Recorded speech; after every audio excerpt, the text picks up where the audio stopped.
a great big beautiful welcome from the Museum of Native American History and Northwest Arkansas in Bentonville, Arkansas. I'm Charlotte Buchanan Yale. I'm the director of the Museum of Native American History. And our presentations are my favorite thing in the world to do. I love my job because I get to braid time. You know, we always want to honor the first people of our land here, the Quapaw, the Caddo, and the Osage. But what we do at the museum is we're an art museum that shares the diversity and artistry of the first people from all of the Americas. But what we're going to do today, we always hope that honors the people who have gone before us and we inspire those future generations. Today is the last event on our Women's History Month. And our presenter that I'm getting, I don't want to take up very much of her time, is just a very important member of our museum family. She's an author. She is one fabulous history teacher because I watch eyes light up in her classrooms and just want to be curious and learn more. She is the author of a book that we worked with the Fayetteville Library last week, Diné Women in Medicine and Healing Through Generations. And I also have her other book here, The Earth Memory Compass. We want to say that there will be a Q&A at the end. And from my heart, I always want to welcome the beautiful Dr. Farina King. Thank you, Charlotte. Wado. So the book that we just saw each other in Fayetteville last week, and I was so glad that Charlotte came out and we had a wonderful conversation after that. That was a book I co-authored with doctors Michael Taylor and Jane Swenson, and titled Returning Home, Diné Creative Works from the Intermountain Indian School. So that's out through the University of Arizona Press. So we're excited about that and appreciate all the great conversations that I've had with MONAH, with Charlotte, and the wonderful team and great people affiliated there that Charlotte and MONAH brings together. So thank you again for inviting me, joining us for these conversations. And I, of course, acknowledge where I'm coming from. Behind me, you see, I am, how do we explain myself? In Navajo, we introduce ourselves by our clans, and it really situates where we're coming from and how we're related to different people, different clans. It calls out to our relatives. So I shared that, to start off. That also helps explain where my origins are, that family history, where we're coming from. So in that way, I also share often that I was born in Tonanez-Dize, Tuba City, Diné Bikeya, Navajo country, as you see a picture of behind me of actually Sebi in the sky, Monument Valley, that is famous and iconic by a lot of Western films, but has always been indigenous land, since time immemorial, which I will have a lot of highlights and conversation aspects of that in today's talk with you all. But what you can't see, with the virtual background is I'm actually in Cherokee Nation right now, Tahlequah, which is the homelands of the Cherokee Nation and the United Keetoowah Band of Cherokees.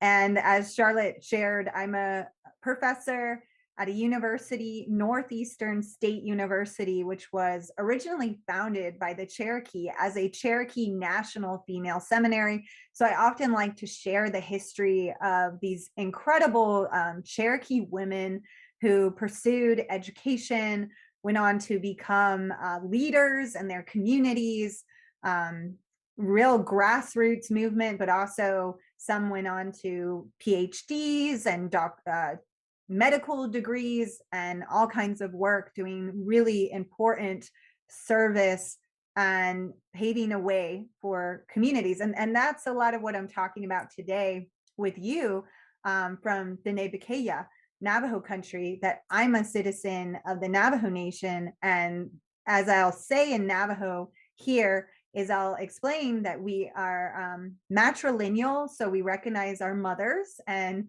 that's something I'll bring up again in this conversation. So I recognize my own mother, that she is English American of white settler descent from Michigan. And then we say I'm born for my father's mothers, and their clans are the Towering House and Black Streaked Woods people clans. And that's what makes me a Diné, as Navajos call ourselves, Diné woman. And that I was born in Tuba City, because that's something we also consider is where your umbilical cord's buried, where will you always have that attachment to homeland. So this is how we introduce ourselves in Diné. She'e belagana nishle do kia ani bashish chin belagana dashache do sinijini dashanale akot ego sa nishle tonanes dizete shidishche. So that's what I just shared with you. I am going to share my screen, the thing we say when we meet virtually. And I'm glad, that we can meet virtually, but always excited to connect with people wherever, whenever we can, and coming to Bentonville, to MONAH when I can. And these ancestral homelands of not only all the peoples who were forcibly removed, from their homelands and having to start anew in new places, but recognizing that there have always been indigenous peoples in these spaces like Osage, Caddo, Quapaw, all these diverse peoples and movements and convergences of them. So that's something I'm going to talk about with you today, is focusing on indigenous peoples, but specifically indigenous women of my ancestors and my relatives, the Diné women as healers through generations. And thinking about a lot of my work has been very personally tied to my own family history, family stories. And that's, why I'm beginning with even my own grandmothers, which is through my father, who are Diné, and ancestors and warriors, and what we mean by that in terms of healing. And so I know medicine is a big part of how we think of healing, and especially medical areas, but we're going to really stretch our minds and think about healers in a broader sense. And as I shared before, what's really been an inspiration for me and passion drive is my family stories, kin stories, kinship stories, and that I come from a family of healers. And I was very fortunate and appreciate having a conversation not that long ago with MONAH and Charlotte with my father, as Diné Shajete, and my father is Dr. Phil Smith. He is the son of, you see my Shanale, my paternal grandparents, Red Smith in English and Johanna Haskoutsi, pictured together there.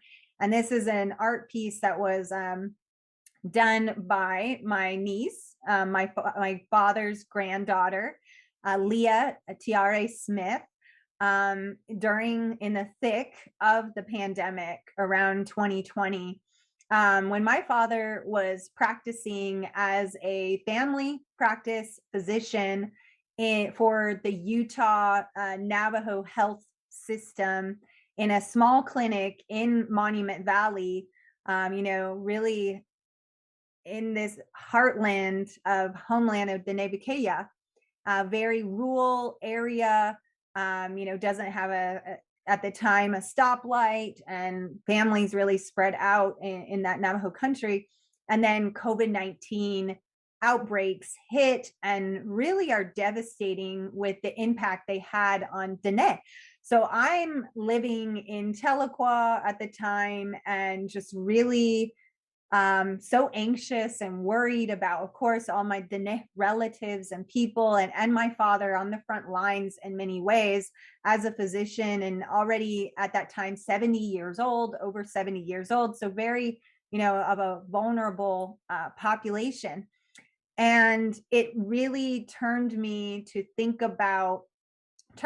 towards my ancestors, and to also think about how Diné have faced such monsters, challenges and struggles, particularly with health issues, well-being, questions of well-being and survival through generations. And my two grandparents, my grandfather, Nali Hastin, he was a ancestral healer, Hatafle, as we say in Navajo, or some might know them as medicine man, herbalist, all kinds of language, of referring to them. But in Diné, we say Hatafle. And so my grandfather would show and was trying to teach my father some of those ceremonies and practices and knowledge, and preparing him for that. Both my grandparents passed away due to cancer, which is another part of this story, thinking about when we're thinking about these recent outbreaks of COVID-19 and the pandemic. Why are these Diné communities so susceptible? There's various reasons, various facets to the struggles. And one is also keeping in mind and knowing that cancer is very prevalent, and diabetes and these other issues of being immunocompromised, having compromised immune systems. And my father had been working already with Native American health through the Indian Health Service for 30 years or so. And so I grew up, with that consciousness of Indian health issues as the terms go, legally. And my dad doing all this kind of research and working with tribal nations throughout the country in the United States. And so I developed a open syllabus trying to bring attention to understanding why COVID-19 and these struggles are so devastating and impactful among Diné, and what are the Diné responses and efforts to address them and to survive and to thrive, as a people.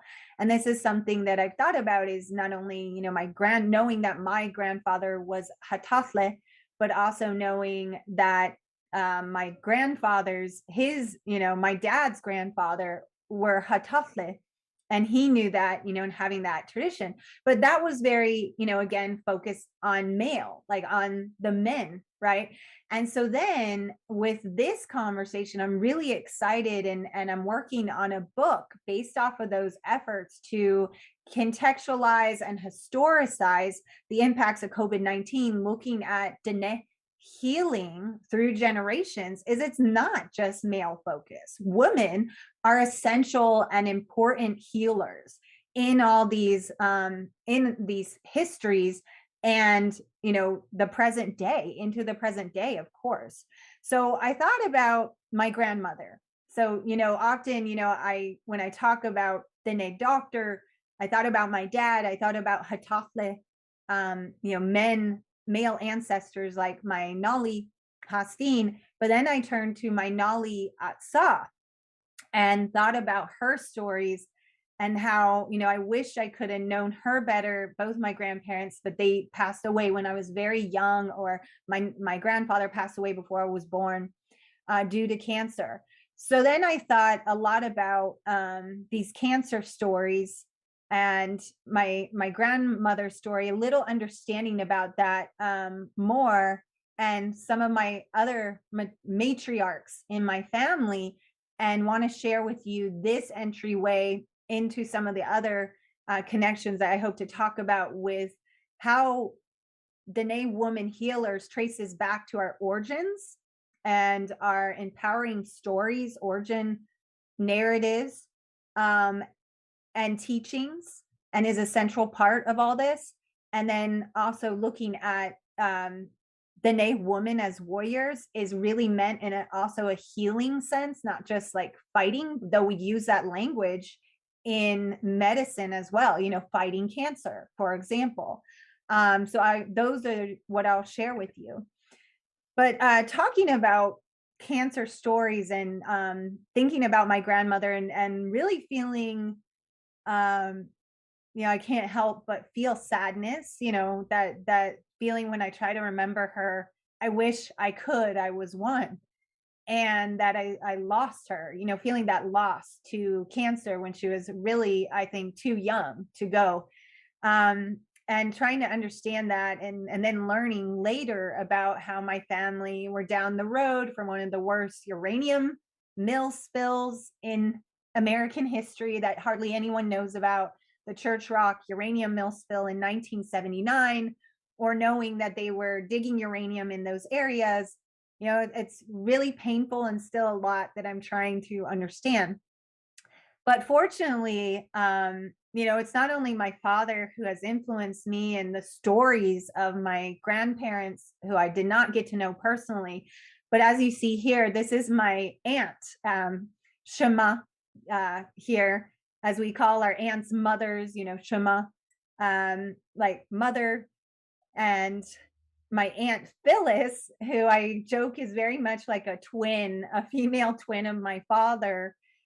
She also, like many of my other relatives, have uh, had to face cancer, have had cancer, and have had to face it. And I am so grateful that she is a survivor of cancer, and kind of seeing her as this beautiful legacy of my grandmother is so powerful. And also reflecting more and thinking about how my female relatives, women in my life, have really been so important in my sense of the identity and well-being and health and healing, and seeing them and recognizing them and listening to them being so crucial and such an important foundation.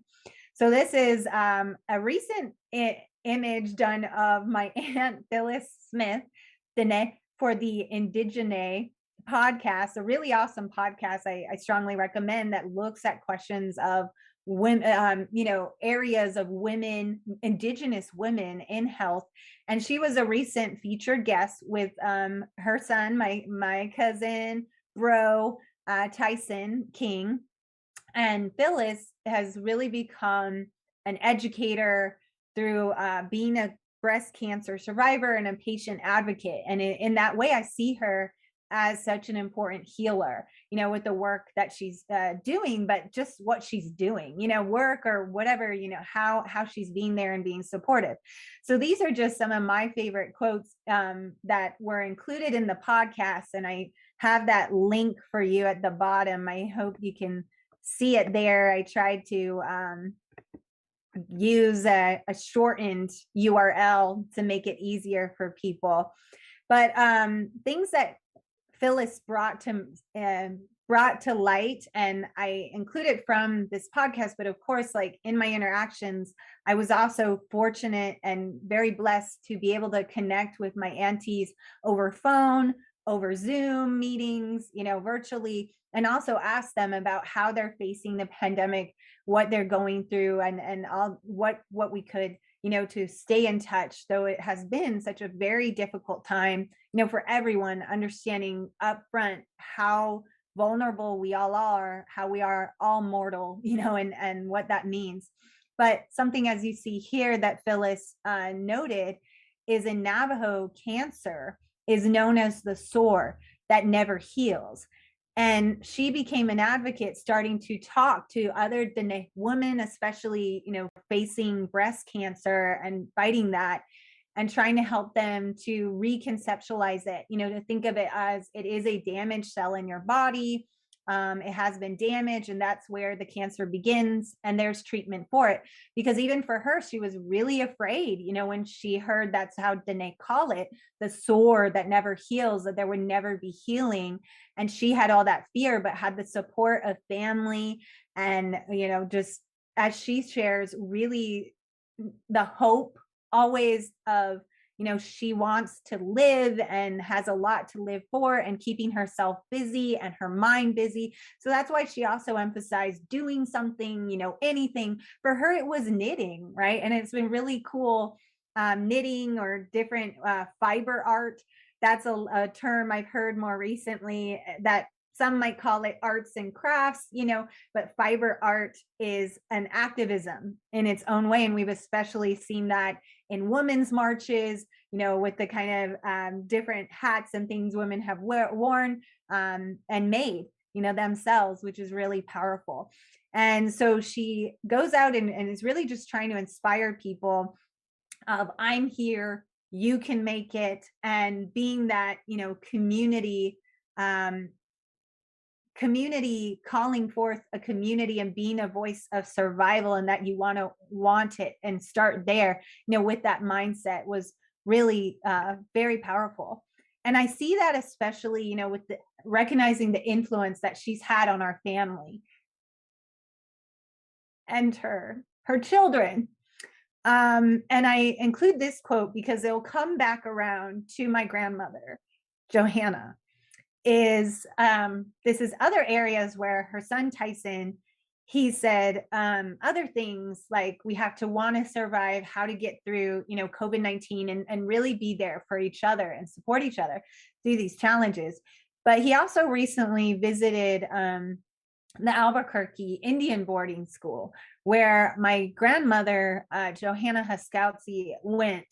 And so he was reflecting on that and shared this with me and others through Facebook, social media platforms, a lot of sharing and connecting with people these days, where he said, my existence as a Diné, as a Kia'ani from Sundance Coal Mine Road, was because of my grandma Johanna's strength, because of her resilience, because of her desire to return to her homelands. How she survived, how she persevered to return home, I will never know. And I think, it's not only her, right? It's through the matriarchs. It's through that matrilineal line of also his mother wanting to survive, being there for other people and telling them how important it is, to do what is good for your health and well-being, and that you're wanted, you're needed. That is also inspiring, for all.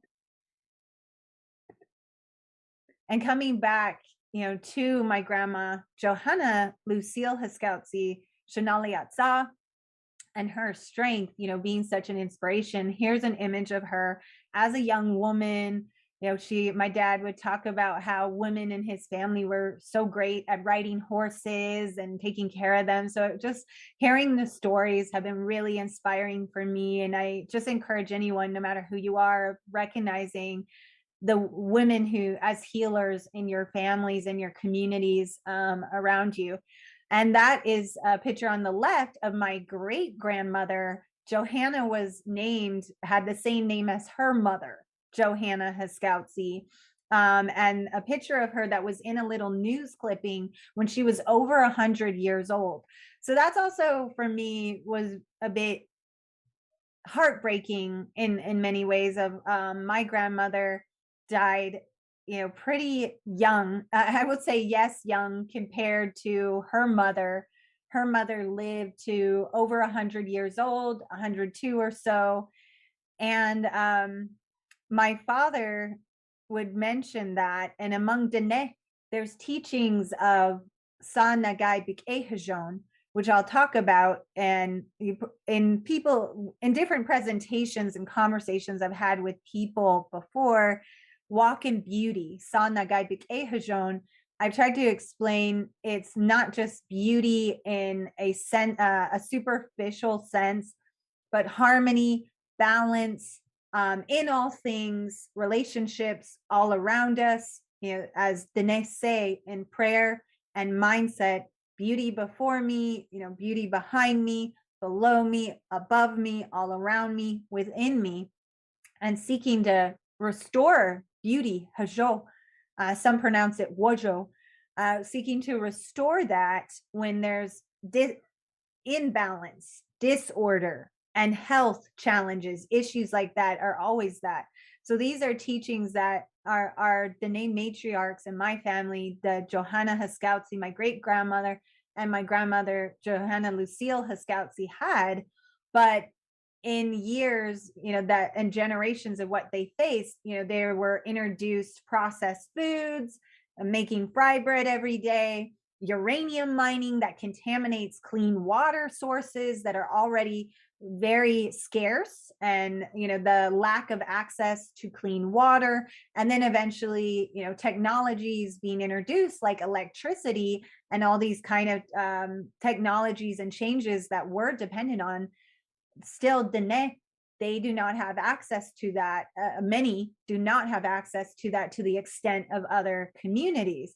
So for me, it's just that also hard comparison of the generations, what's happened from the time that even Johanna, what my great grandmother Johanna faced as her family, they have memories and they are survivors of the Long Walk, which was the forced removal of Diné through a scorched earth campaign pushed by the United States military. And to be honest, complicit bystanders and settlers who pushed for that, of dispossessing Diné from their lands, trying to force them on a death march and to a death camp, where they were interned. And they don't use these terms, they use reservation or such, but they were in a place where it was not viable. It was not easy to survive there. I mean, so much against them that scholars like Jennifer Dennett-Dale, one of the first, if not the first Diné to receive a PhD in history, has written about, and different scholars have talked about. And Johanna Haskowski, my great grandmother, her parents and her relatives, they had direct memories of that. So it's quite amazing. Diné believe living a long life is to 100 and over. So here's some close images of them. Where this kind of comes back to also the connections with Diné woman healers is, I thought about this a lot recently, is when I was doing research about Diné boarding school experiences, I was looking at the National Archives in Denver.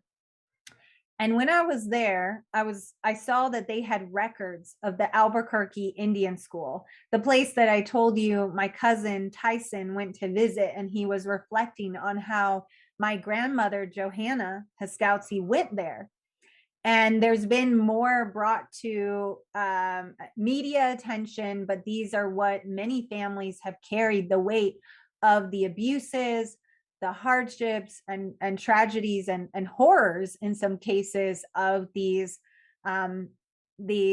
mechanics and what I see as an apparatus of colonizing machines, assimilationist boarding schools that were designed to kill the Indian in them, save the man, especially in the late 19th century and early 20th century.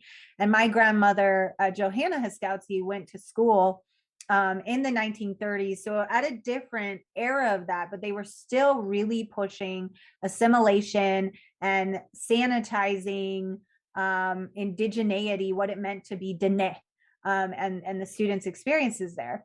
So my grandmother, Johanna, she went to Albuquerque Indian School, as you picture it here. This is a picture from the late 1800s. So it was before the time my grandmother went, but it kind of gives you an idea of the place. And she went since her older sister, Christine Haskowski, went before her and encouraged her to come, helped to connect her with, the proper paperwork application to get over there. So they actually, it wasn't the children were stolen, as some were actually, in some cases they were. Some, signed up for it and saw an opportunity in going to these schools, though they were pushing assimilation and these different aspects. So I got to actually see the paperwork of my grandmother applying to this school, and some of her paperwork from her time at the school. And this is from the records of my grandmother. And that just was really powerful for me, because I just didn't have a lot of access to anything, from that my grandmother has left, in this world. And I saw her handwriting here, as you can see. And they asked the students, like this is a survey for the students, and they asked them, indicate, what kind of trade or vocation you want. And you can look at all these different options. They're pushing them into blue collar work, right? Really a lot of manual labor, electricity, landscape gardening. For women, it was a push in what was seen as domesticity, cooking, childcare, these kind of things. And you don't see doctor, you don't see nursing, or lawyer, or these other kind of professions.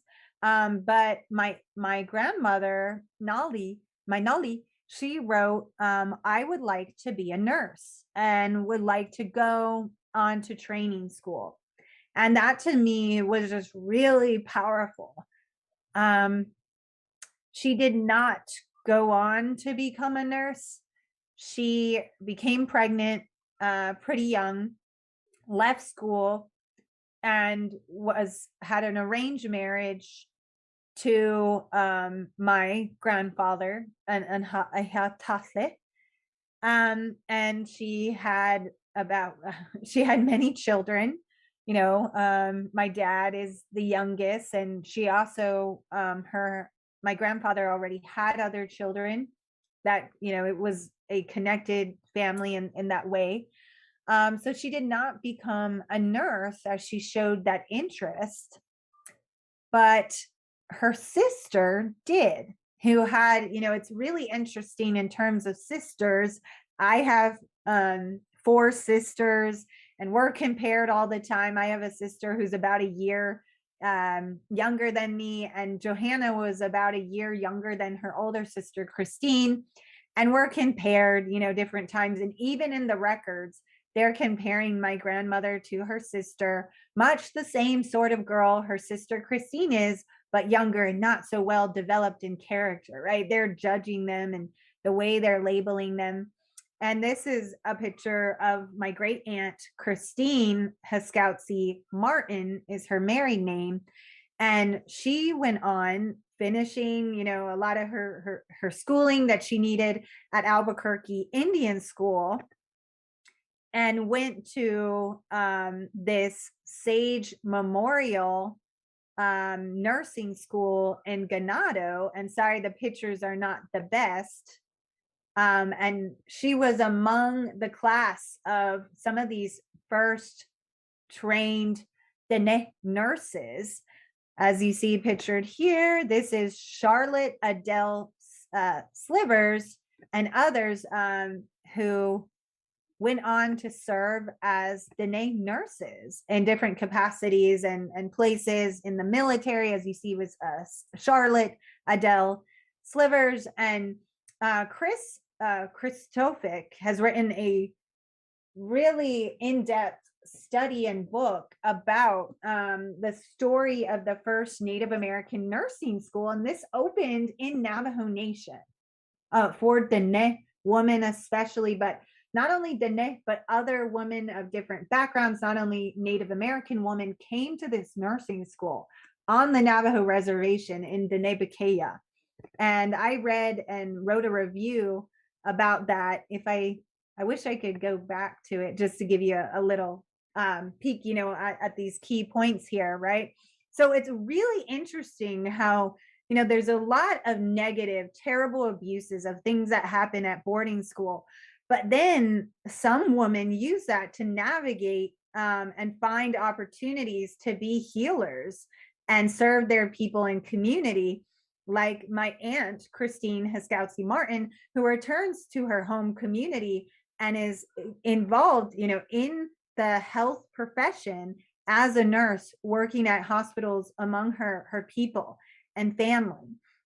And my grandmother, although she didn't get to continue on, she, as I shared this story with my family, my Aunt Phyllis, for example, would say things like, wow, that's why she must have been so supportive of your father. And she taught us a lot of the herbs and their properties, healing properties and such that she knew from her father, a healer, and the different ways of seeing and recognizing my grandmother and my aunt, as healers, and others like Alta Gorman and Charlotte Adele Slivers that Chris Tofik talks about in the book Medicine Woman. Slivers goes on to be a second lieutenant in the Army Nurse Corps in World War II. Incredible books that could just be about them. Yeah. Let me go back to watch the time here. Oop, I think I'm jumping ahead. Let's see, to get back in my place. All right. So as I mentioned before, one major slide here is the stories of and the significance of Diné women as healers, and in central parts, foundations to society, to community, is from the origins, and origin stories such as those of Atsa Nalehi, changing woman, as she's known, a revered deity, but mother, the mother of all our clans, our original mother. And her story of coming to womanhood, which becomes a model of Kanotha, the female puberty ceremony for young Diné women who have their period menstruate for the first time. And this is an image. I recommend this source that is open online with wonderful illustrations by the artist Nanaba, which is a Diné name, a warrior name, which I'll talk about as well. Nanaba Chacon as a leading illustrator in a short video, only 1 minute, that's linked here, where I found some of these images, the illustrations from Nanaba Chacon of the story of changing woman. And it just gives you that brief insight to it, that as a baby, she is found by first man and first woman. She grows to become a woman, and she is the one to model, Kanotha, of how important when women menstruate for the first time, that the community recognizes that, not in shame, not something to hide, but one of entering womanhood and the strength of woman and all the different aspects of that. And there's other really great resources to introduce what Kanotha is about. A film by Lena Carr called Kanotha, that I strongly recommend and include those references and links to. And this was a photo available online, shared by an anthropologist who I respect his work, Gary Witherspoon, married a Diné woman and really strongly connected to Diné community, but an image of a young Diné woman having part of the Kanotha is running towards the east, showing that strength, and perseverance that women have, and modeled after changing woman and her story of coming to womanhood, and that she would have 2 children who became the twin heroes with the sun. And the twin heroes would grow and they would fight monsters that plagued the people, as depicted here in this image. And they fight off these monsters, but the story as it goes, and there's been more attention to this in the way that Diné have been talking about disease and the pandemic, is the twins left some of the monsters to remain, including illness, or as some have even referred to uranium, these different ills that plague humanity. And we are following in the tradition and the legacy of our ancestors, facing them as these heroes ourselves in our own stories. But as her children grew up, changing woman then became lonely, as the story goes, right? As we hear in our ancestors, as they say, and she creates the clans and more people, and we are her her children, and we always recognize that white shell woman.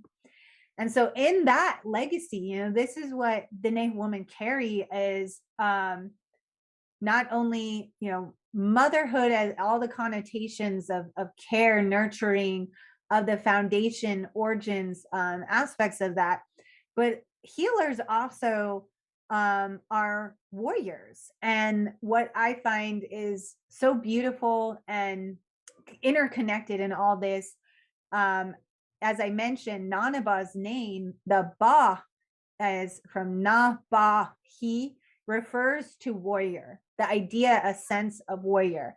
And according to Diné ancestral practices, we name our women with that in their names, the way we call them, they are already seen as warriors. And yet, warrior is a term that has been hyper masculinized, hyper affiliated with men and masculinity, all these different aspects of that.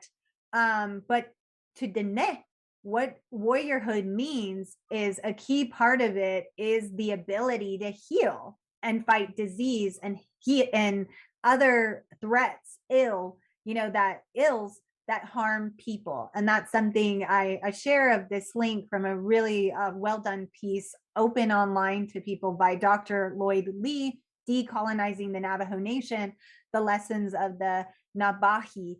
And so traditionally, through ancestral practices, a lot of Diné women have the like Nanaba and Nidiba, Adesba, Yanaba. These are all women Diné names, and they have Ba to indicate warrior. And they were really important as well in different ceremonies of healing aspects. So I want to wrap up with just quickly, having these shout outs, highlights. I mean, there could be a talk just about any of these individual women, but I will do that. And all this, the women who I will highlight, who are these Diné warriors through generations and healers of the healing aspect of that warriorhood, they are matriarchs, and how important matriarchs are to Diné and our ancestral teachings, as shared with Changing Woman and White Shell Woman and that story. That I asked for permission from a friend of mine, an artist, Diné artist, Tyrone Whitehorse, and he shared on Facebook his work. He sometimes shares it in this painting called The Matriarch. And I thought that he really encapsulates well, similar to my cousin Tyson's words. And what I'm going to kind of give you this montage of examples, and only it's so many others. I cannot name all these incredible women leaders, Diné women healers in all these different areas. But as he says, Diné culture is matriarchal, based on the females of our family. It is from them we receive life and first experience love. From them, we receive invaluable teachings that prepare us for life. It is to them we know we can turn to when we feel sad, lonely, overwhelmed, stressed, or any myriad of emotions or troubles, knowing we will find a loving shoulder and arms where we'll hear the comforting kinship terms of Shayaj, my little one, Shanale, my grandchild, term from paternal grandmother, Shitsoke, my grandchild, term from maternal grandmother, words that bring healing to our souls. It is from them we will always find home. It was for them I painted this scene. Often we found their words of love, reassurance, rebuke, and teachings by the fireside. From them emanates creation. From them comes our souls. Ahyehet shama, do shama sane, do shanale, do shama yaje, do shabijhe, ayo anishne. And that's, thank you to mother, grandmothers, aunties. I love you. And these are some images, even to give you a sense of 1800s, all kinds of generations. This is an image that was shared not that long ago on Facebook of Atsa Yistle, a Diné woman warrior and sister of Chief Mariano. And there's more information about her, but this is a very special image because not much remains of actual women who fought alongside men in struggles and times of challenges of their time. Kind of emphasize that. This is an image from one of my students prepared, Jenna Todd, and I received her permission to share. She created a beautiful design of an exhibit about the medical accomplishments of Annie Dodge Wanika, who is one of the first Diné councilwoman, not the first, like one of the first also was Lilikai Neal, but Annie Dodge Wanika became really known for being a public health advocate among Diné. And as Jenna highlighted here, and I share a link to her exhibit label under my Diné Doctor open syllabus, Wanika became chair of Health and Welfare Committee, and she emphasizes how she really came to know the people, build trust, and seek ways of healing and confronting terrible diseases like tuberculosis that were plaguing her people. And there's stories of how she was a survivor of the 1918 pandemic, and that inspired her to really support her people facing health issues and challenges. And a big way I know that she did that was helping with translating medical terms in Diné Bazad, in Navajo language, and how important, all these roles are. Haley Laughter, there was, through that same link, it's I think it's the JZZ was the link. It's an online group, a media through Phoenix. They did features of, it's called like a Changing Woman series, and features of incredible Diné woman leaders and important influencers, examples of trailblazers paving the way. And Haley Laughter was identified as a healer through that series. And a main area that she has led in and has a strong social media presence and presence online is founding the Hajo Total Wellness and really pushing for native inspired yoga, and how yoga is such an important way and different ways of bringing together Diné ancestral teachings with other, cultural practices of health and well-being, which is just really exciting, the work she's doing. And then, of course, recognizing that there are, as most people think of medicine, doctors, surgeons, there are Diné women who have been paving a way and really pushing through blocks, that have really blocked out, as you saw, the challenges, the roadblocks that people of color, as they're known, or historically marginalized people, have been excluded from the professional fields of medicine and health.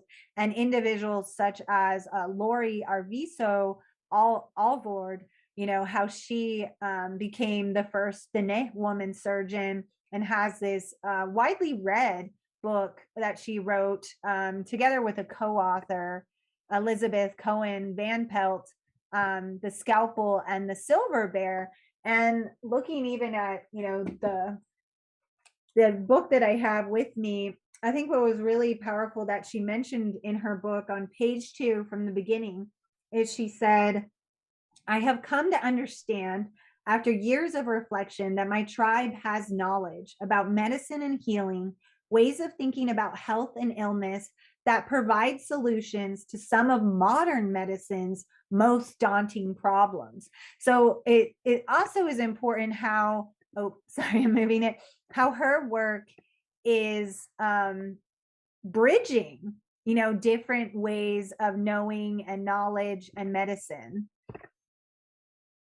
that would have been a picture of her, but no worries. And then there's all these great resources online that have been spearheaded and really led by Diné Women podcasts like this one, Navajo Nation Healthy Ke, and Ke is the word for kinship and family, kind of bringing that together, and the emphasis on maternal and child health. And these are online. And then, as we've seen in the COVID-19 pandemic, women have been major leaders, organizers, activists on the, grassroots movements that they have been leading on all these levels of involvement. And Ethel Branch, along with a group of others, especially women organizers, came together, started this Navajo and Hopi families COVID-19 relief fund, for example, that has raised millions of dollars in support for Diné health and well-being through these very, very challenging times, as I mentioned. And here's an image of Ethel Branch and Sean Dean Herrera, who has been a mentee of Ethel's, the mentorship, the kind of support Diné Women provide each other in leading and being examples in all these kinds of work, and just the service, serving, going out there and helping people, as this link to a story also features. And I want to also share a shout out to my own sister, my mother as well, the women very close to me who have always been such inspiration to me.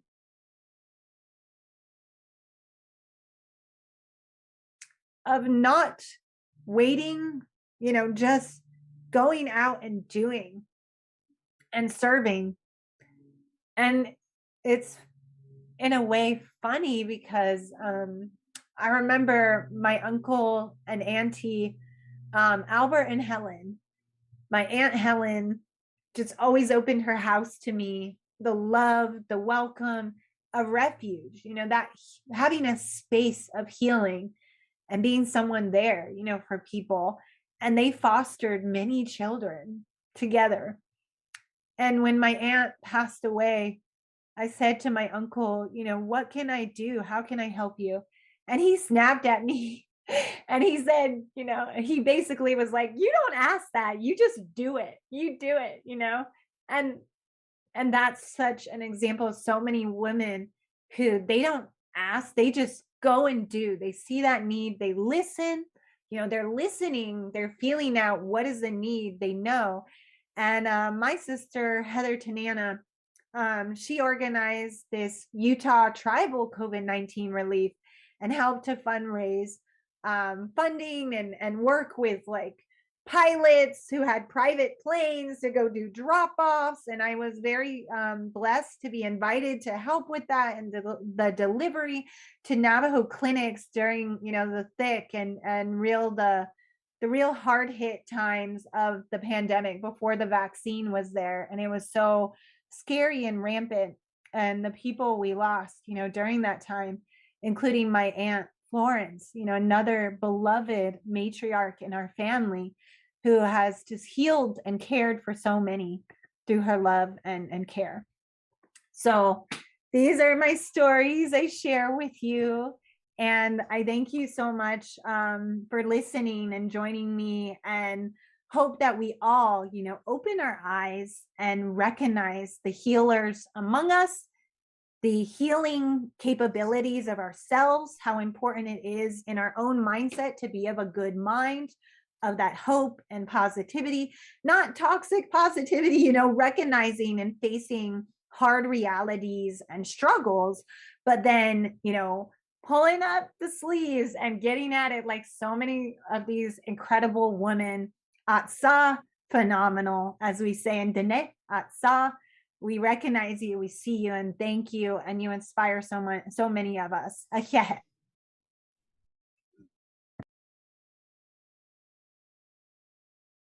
Do you have any questions, Mr. Evan? Because I have one. Go ahead, please. Farina, I was so glad, to see the book, The Scalpel and the Silver Bear that you put up because, with so much COVID and so many cancers and all of that, as well as, that book and Robin Wall Kimmerer's Braiding Sweetgrass, it's the idea of going into the Western sciences of something, but also having that rubber band pull you back to traditional knowledge. And that's one of the things that I do love about the word indigenuity that Dan Wildcat has coined, and you and your son and your father were part of indigenuity, is building on that traditional knowledge. And, I'm so glad to see that book that you had up. Thank you. I mean, it's really neat too to know how closely Diné are related and how we connect and what she wrote, of also getting into and explaining the significance of Sanagai B'Kehajon and those teachings of walk in beauty coming in her work. And then I would talk to some family about it and some who have lived in the Crown Point area where her family's from. They're like, oh yeah, I knew Lori, I went to school with her and all this stuff, to know that there are an incredible women physicians out there and really inspiring with the work that they've done. Like I've just learned about more about Dr. Patricia Nez Henderson, who was the first Diné woman to graduate from Yale Medical School, and the incredible work that she's doing in webinars about her and her work. Also in the sciences, Dr. Carletta Chief, who has been bringing attention to water contamination and those issues. She's an affiliate with the University of Arizona. Dr. Janie Ingram, affiliated with Northern Arizona, and that similar kind of work of there's different areas of healing and work that needs to happen with healing. And that's what I think is so amazing in all this, and including, the work, as I mentioned, of Dr. Jennifer Dennett-Dale, who has worked with human rights commissions and, seeing these hardships of our people, what they're facing of human-made harms, that we need to stop and heal from and move, rectify, move in a positive direction. Exactly. One of the things I also like to bring up is on it's our service to create a platform for conversation, a platform for listening, but also, we're always so grateful that you shared, with your class and on our website, Native American Historic Women Trailblazers, and especially for this month, that's always on the website, and we want to keep adding to that. And again, it's always our service. And I want to say one last thing is when we were in Fayetteville, and I was kind of blew the beginning of this, is that it really, the book Returning Home, Diné Creative Works from the Intermountain Indian School, is so moving. And that's the third leg of what we do here, blending the past, present, and future, because history is not about shaming. History is about empathy. History is about, hopefully we keep going forward and there's never light extinguished from any child's eyes. And I'm grateful you said that. There's one thing I was reminded about is what you just shared of empathy. It's also recognizing our connections, that we forget, because that's why I love history, is I was too young to know my grandmother. So I get to know her through my aunts, and my father.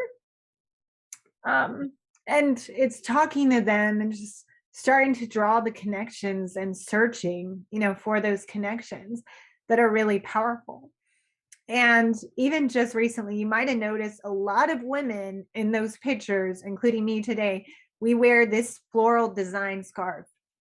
And this is what Diné have called, they call it a Masani, Shamasani scarf, like the grandmother scarf is what they call it.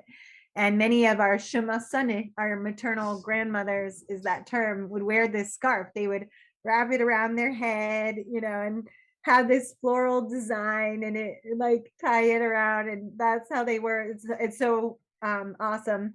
And you saw a lot of the women who I pictured, they wear this scarf. It's a sign of that being a matriarch, like a sign of supporting, also upholding matriarchs and recognizing them. And I thought, where did this come from? Like what, Diné didn't have these kind of flowers, in Diné Bikaya, not this kind of design. And I wondered that for the longest time. And then when the Russian invasion of Ukraine started happening, it has been brought, women and different folks have started to wear the Shumasane scarves in solidarity with Ukraine, because there was conversation about how Ukrainian grandmothers introduced these scarves to indigenous women in First Nations communities of now, present day Canada area.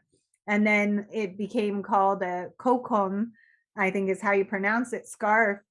And then it just spread, among indigenous communities into Diné Bikaya, and Diné Women embrace this as a sign of solidarity, of womanhood and matriarchy and of matriarchs. And to me, it's, beautiful now that Diné women are wearing it in solidarity and support for Ukraine and what's happening. So, it's just amazing, this connectivity of recognizing people, standing with each other through very hard times and what they're facing and struggles, especially as Indigenous people, as I shared, understanding stories of scorched earth, being the targets of scorched earth campaigns and war and violence and dispossession and challenges of fights over sovereignty and all these aspects is something Indigenous people certainly understand through our stories, through our experiences. So I wanted to share that. Thank you for mentioning the importance of empathy and seeing that connection in our humanity. Well, my friend, if you don't laugh and cry with each other, I don't know, that's power right there. That you move me to tears also, and that I always look forward to embrace you. So thank you so much. Thank you. And I'm in solidarity with Ukraine too. So thank you. There it is. Thank you again. I will see you here in the museum. Is there anything else, Evan, on your end of the world that we're... I'll just chime in and say there's a lot of people just thanking you for the presentation. Thank you everybody for tuning in. We did have somebody comment when you were showing the handwriting, and also thought it was very interesting. Like, what is that experience like for you when you first discover something like that? It's almost like a time machine, right? It just this thing, it's got so much history and story behind it. What is the experience like when you first discover something like that?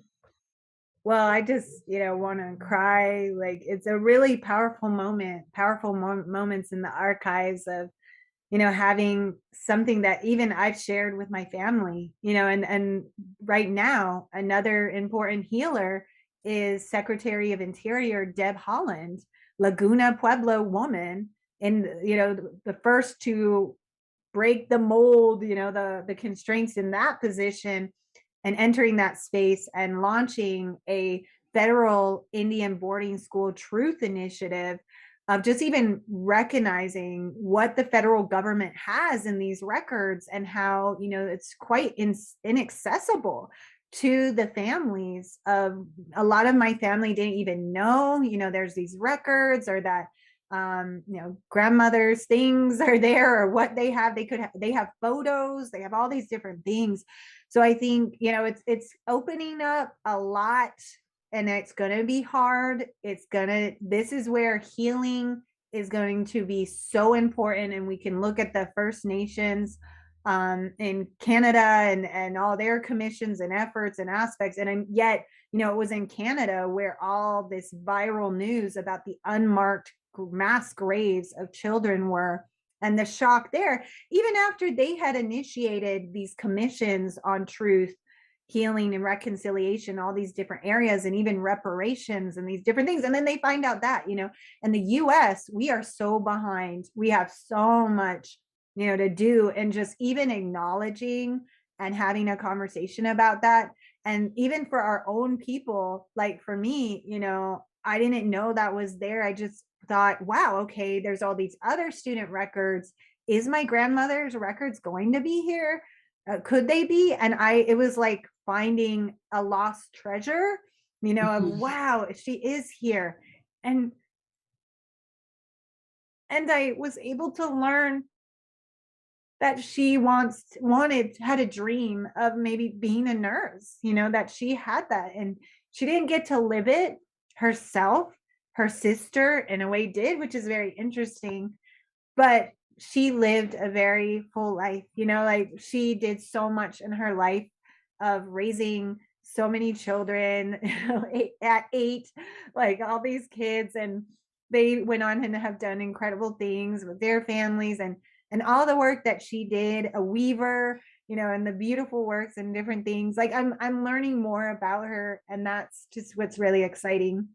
It was very exciting for me, and tells me why, this work that also Deb Holland's doing, it's just even us having to uncover, like so much was buried, and yet learning how to do that as much as we can with respect and with care, because that can also be done very harmfully. And it has been, including by scholars, actually notoriously grave digging, or turning really nasty and harmful, where people have just, it's been extractive. And how do we do this in a way of working with indigenous communities and not being extractive, but respecting their protocols, indigenous protocols, and ways of learning and sharing? That's going to take a lot of effort, but that's, again, get into it, like try the best, live and learn, be humble when we make mistakes, and say I'm sorry when we need to, and learn from those mistakes. That's really the best. We are doing the best we can, or try, at least when we first enter that awareness, and then saying I'm going to do something. I'm going to try to do something, what I can do. So yeah, that was really powerful and inspiring for me. And I'm grateful. And the crazy thing is there's still more. There's more I know to find. And I recently spoke at the Rehoboth Christian Mission School. And that's where my grandmother went, and a lot of my family went before they went to federal boarding schools. There's a heavy emphasis in Canada on like Christian denominational schools, because a lot of the residential schools, that's their term for boarding schools, they were denominational, run by these different religious groups or churches. In the United States, we also have a number of denominational boarding schools that were these assimilationist schools too, and Rehoboth was another one. And I recently was able to go speak there, and they're working on understanding and organizing their archives, and then how to handle this, approach it with respect, and delving into the legacy and history of their past, with trying to seek a positive future. So I'm hoping to support different groups with like that, especially since my grandmother went there, my uncle, my aunties, I have family tied to these places too. So I know there's a lot more work to be done, and that's what that brought awareness to as well. Tip of the iceberg. That's always important. It looks like the last comment here, and I thought also was very interesting. When I first read warrior healer, my brain, it's like, well, that's contradicting words, but that was very interesting, because like, I don't know, I think of maybe a traditional healer, maybe more like a passive role. It's like, no, warrior, it's a very active role, and yeah, people do depend on them to lead them through their sickness and everything. And we had somebody comment, just they love how you highlighted of how the Diné women are warriors and are raised as warriors. She said, "We have so much power, grace, and beauty. Many blessings to you and your family." Oh, So thank you. Yeah, it thank was you. really eye-opening to me because we only got this hyper machismo, macho man warrior idea. And we thought, okay, maybe Amazon, woman warriors. But then I read a book by, it was Big Horse, the Warrior, and it was written by his daughter. His daughter wrote it, which was also really powerful. She was the one listening to her father's stories and writing them down. And Big Horse taught her that what a warrior means is, he said, it was worded so beautifully, but I'm going to do the best to paraphrase it. But he basically said, a really long, a longer, fuller definition of a warrior. And what it was, the warrior will get the wood when we're cold. They will go out and get the wood. They will care for the sick. They will remind the people we are family. They'll bring the people together. So it was really eye-opening of how the warrior is someone who is putting their neck out there, for others. That's what I really sensed about it. Great. Well, that's all that I have for now. Thank you. Thank you. Thank you always. Thank you. The warrior is service and humble to beauty. Thank you. I look forward to, I just get out of the museum and we talk about anything we want to. Both of Farina's books are in the museum, or the next one will be next week. Talking about mothers and healing. April is dedicated to healing our Mother Earth. It's Earth Month for us, from storyteller Chuna McIntyre, who is Alaskan storyteller, to do Earth stories.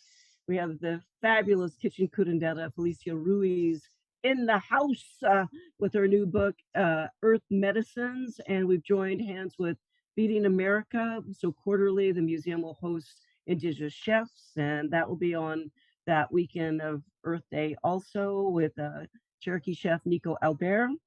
And we've got a lot of other things planned. But that is exciting. I know, you need to come. And I know, I'm going to have to come by. This sounds great. Okay. Well, as always, our service, to create these conversations. Never stop learning. History starts at home. Go walk in beauty and be kind. Travel well. Thanks, everybody. Thank you. Bye, everyone. Shalom. Whoa!